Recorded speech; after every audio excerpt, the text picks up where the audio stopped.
ब्रेकफास्टमध्ये अंड्याशिवाय काय मजा आहे नाही ना?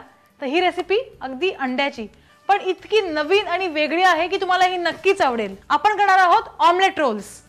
अगदी सोपी, नवीन आणि डिलिशियस अशी ही रेसिपी आहे। तर आधी थोडीशी आपण कापाकापी करून घेऊया।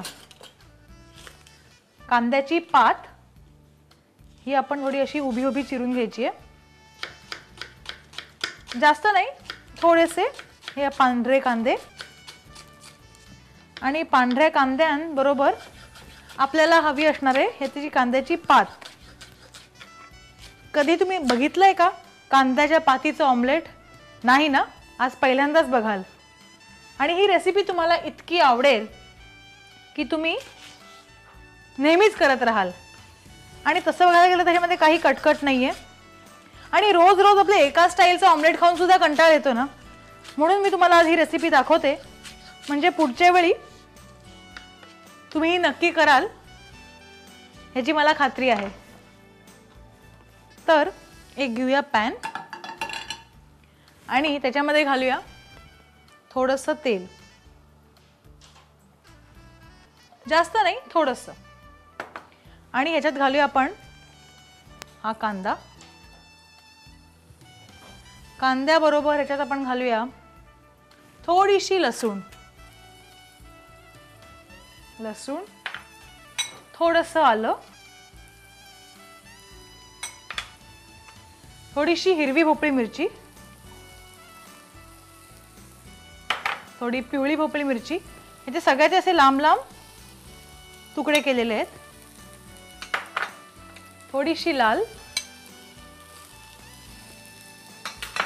आणि ह्याच्यात आपण घालायचे हे मोड आलेले मूग। हे बाजारात अगदी रेडीमेड मिळतात, हे तुम्ही आणायचे आणि तुमच्या घरी जर मोड आलेले मूग असतील तर तुम्ही ते देखील वापरू शकता। तर हे थोडेसे मूग आणि चवीपुरतं आपण घालूया मीठ। हे घालून आपण ह्याला असं टॉस करायचंय। तर हे आपण जोवर टॉस होतोय तोवर आपण अंडी फोडून घेऊया। एका बाउल मध्ये आपण अंडी फोडूयात। एक, किती अंडी फोडायची आहेत? 2-3 आपण अंडी फोडून घेऊयात। 2 आणि 3। इथे हा ऑमलेटचा तवा आपण ठेवलाय। बर, अंड हलव, त्याच्यामध्ये आता आपण घालूया चवीपुरतं मीठ आणि हे छानपैकी आपण फेटून घ्यायचंय। पण फेटताना आपल्याला ह्याच्यामध्ये घालायचंय पाणी। हो, ह्यात आपण घालूया थोडंसं पाणी,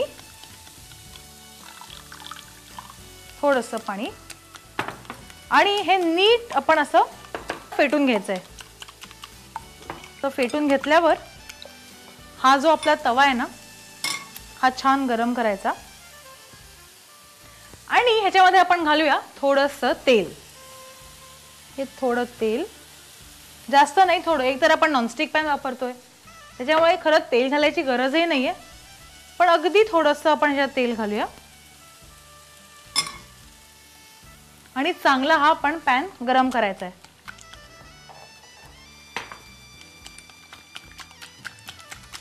हे जे अंड आहे ना, हे अगदी छानपैकी फेटून घेणं फार गरजेचं आहे।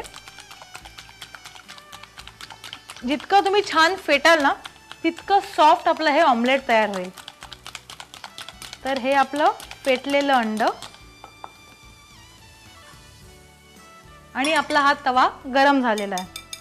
आता ह्या तव्यामध्ये आपण हे अंड घालायचंय, घालून ह्याला असं छानपैकी फिरवायचंय आणि हे आपण एका बाजूने शिजवणार आहोत, त्याच्यामुळे हे नीट जोवर शिजत नाही तोवर आपण हे तव्यावरनं काढायचं नाहीये ते। आणि पुढे आपण काय करायचंय, अगदी सोपं, ही जी आपण भाजी तयार केली आहे ना, ती आपण हे अंड्यामध्ये रोल करणार आहोत। कशी? अगदी सोपं आहे, पण आधी हे अंड नीट शिजू द्यात। तुम्ही याला झाकून सुद्धा ठेवू शकता, खरं अंड शिजायला काय वेळ लागत नाही, त्याच्यामुळे असा उघडा तवा जरी ठेवलात तरी काय हरकत नाही। आणि ह्या ज्या भाज्या आहेत ह्या सुद्धा अगदी छान कुरकुरीत आहेत, ह्याला आपण खूप काही शिजवलेलं नाहीये। बरं, ह्याच्यामध्ये मी ह्या 3 भोपळी मिरच्या घातलेल्या आहेत. तुम्हाला हवं असेल तुम्ही ह्याच्यामध्ये गाजर घालू शकता, कोबी घालू शकता, किती वेगवेगळ्या प्रकारच्या तुम्ही भाज्या घालू शकता, कारण सकाळचा ब्रेकफास्ट अगदी पौष्टिक असला पाहिजे. चला, हे ऑमलेट आपलं झालेलं आहे. आता काय करायचं, आता हे साईडने असं निघायला लागेल.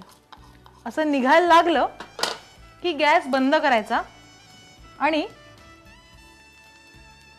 हे असं उलटून त्यावर काढायचं. हे असं काढल्यावर ह्याला आपण असं उलटून घ्यायचंय आणि ह्याच्यामध्ये आपण घालायचंय ही आपण तयार केलेली भाजी.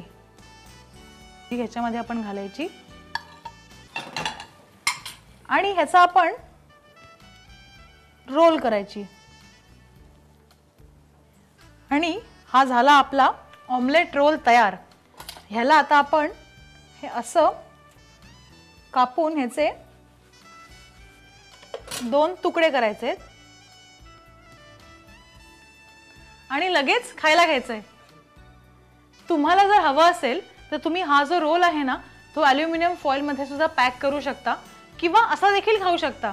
तर कशी वाटली ही आमची नवीन रेसिपी तुम्हाला, मला नक्कीच कळवा.